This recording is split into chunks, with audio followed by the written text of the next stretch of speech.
அன்பர்களே வணக்கம். நாம் வசிக்கும் வீட்டிற்கு தலைவாசல் அமைக்கும்போது கருத்தில் கொள்ள வேண்டிய விஷயங்களை இங்கே குறிப்பிடுகிறேன். நாம் வாழும் வீடு மிகவும் இன்றியமையாதது.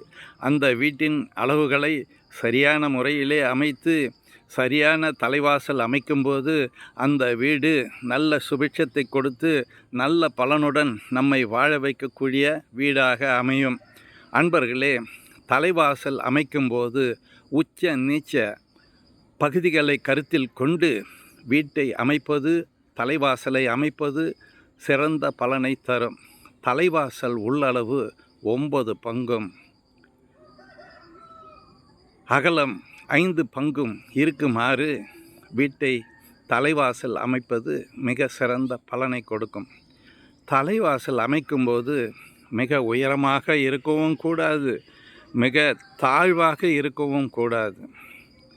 உயரமாக இருந்தால் சில பிரச்சனைகளும், தாழ்வாக இருக்கக்கூடிய பட்சத்திலே பசியும் பட்டினியும் ஏழ்மையும் கூத்தாடக்கூடிய சூழ்நிலை உருவாகும்.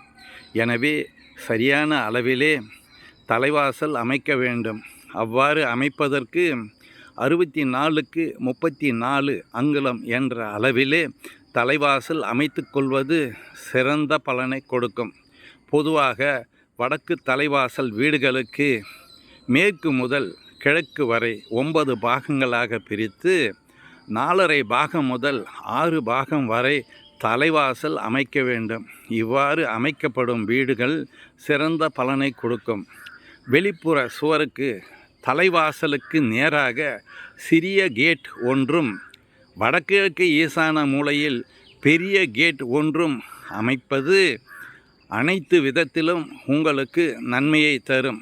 உச்ச பாகத்திலே எல்லாம் அமைந்துவிட்டால் அந்த வீட்டிற்கு அற்புதமான பலன்கள் கிடைக்கும். நன்றி, வணக்கம், வாழ்க வளமுடன்.